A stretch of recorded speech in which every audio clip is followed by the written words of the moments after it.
At the end of a long workday, do you feel more alive than when the day started?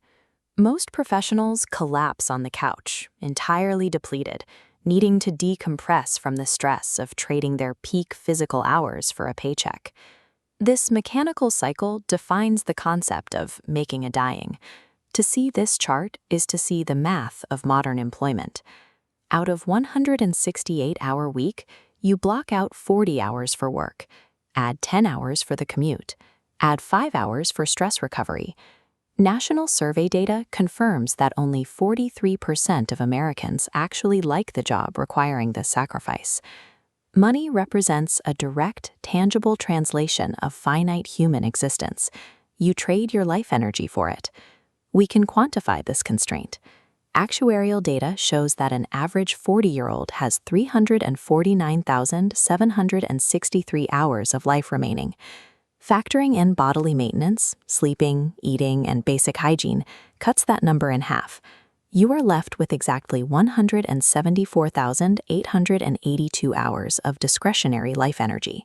Because money is purchased with this shrinking pool of hours, personal finance functions as a strict audit of biological time. Traditional finance focuses on the street level, budgeting and climbing the corporate ladder. The systems-level approach requires defining a point of sufficiency to systematically decouple survival from labor. Behavioral finance experts note a persistent truth about managing capital. There is no single mathematically perfect answer for every individual. Universal financial advice fails because it ignores the variables that dictate human behavior.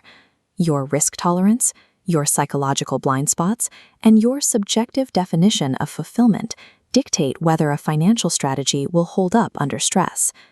Decades ago, Vicki Robin and Joe Dominguez formalized a 9-step protocol to solve for these behavioral variables. It operates as a mathematical blueprint to engineer psychological and financial independence. Reaching independence requires this personalized protocol to map your own subjective optimum. You are building a custom algorithm for your life, rather than following rigid external rules.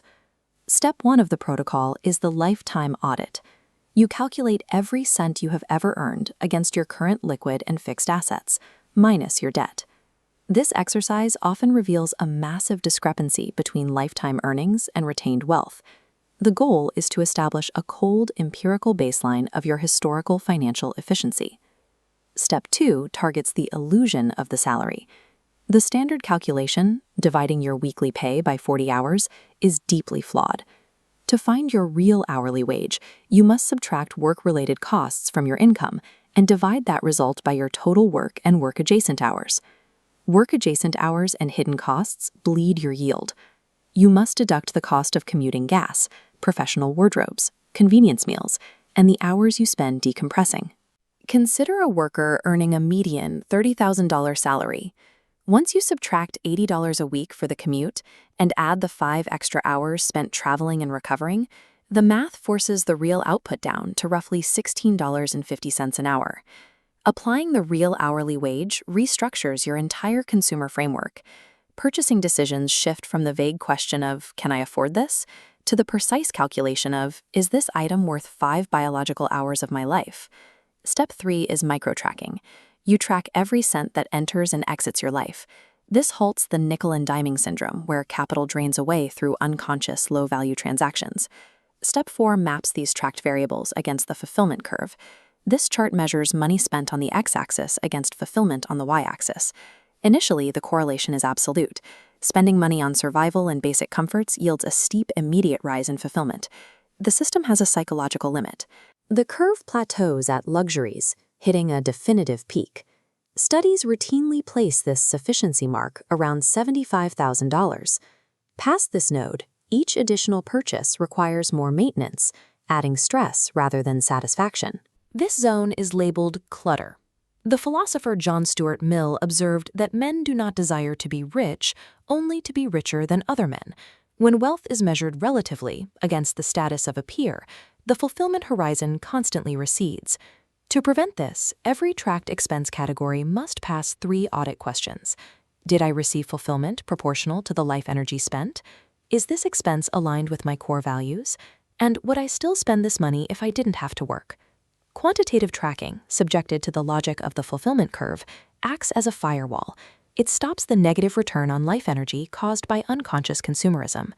Step 5 provides the visual feedback loop for this entire protocol. The wall chart. You plot two distinct trends over time. The blue line tracks total income. The red line tracks total expenses.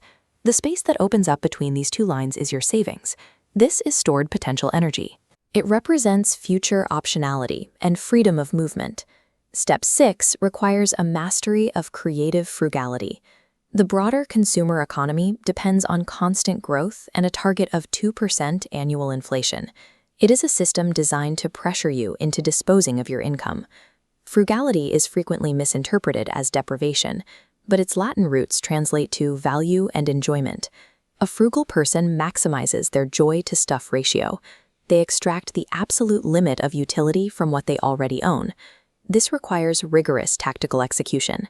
You anticipate needs using price books, you buy used capital goods, and you avoid credit cards, which behavioral data shows can inflate spending by up to 20%. Creative frugality is an act of reclamation. You are pulling your biological time back from a systemic loop designed to extract it via debt. Step 7 focuses on the danger of identifying as your job. There is a distinct systemic difference between saying, "I am a banker," and "I execute tasks in banking." Breaking this identity link allows you to treat your labor objectively. When your ego is detached from the title, you can negotiate higher wages, change industries, or optimize your hours strictly for yield. Steps 8 and 9 define financial independence mathematically. We introduce a third line to the wall chart, investment income. The exact coordinate where this green investment curve intersects and surpasses your red expense line is the crossover point. Reaching this node requires strict asset management over long time horizons. Attempts to artificially accelerate the timeline through leverage or margin debt expose the system to ruin. As Warren Buffett has noted regarding borrowed money, if you are smart, you don't need it, and if you are dumb, you shouldn't use it. A robust portfolio relies on diversification outside of volatile equities. This means integrating traditional, stable yield instruments, like bonds, alongside non-capital assets, such as deep community networks and practical do-it-yourself skills. The crossover point is the exact mathematical moment your survival is permanently decoupled from the necessity of labor. High earners ultimately choose between two mechanical systems. The hedonic treadmill is an infinite loop of trading hours for depreciating assets to match rising lifestyle expectations. The crossover blueprint is a finite equation that resolves at a definitive node of enough. Winning the financial game means accumulating exactly what you need so you can step off the board entirely. External rewards, like the anticipation of an online delivery or an upgrade in car models, have a rapidly decaying half-life. These are cheap thrills. Deep thrills come from internal alignment, a sense of purpose, and total autonomy over your schedule. Ultimately, this entire system serves a single, profound objective: preserving the incredibly limited biological time we have left.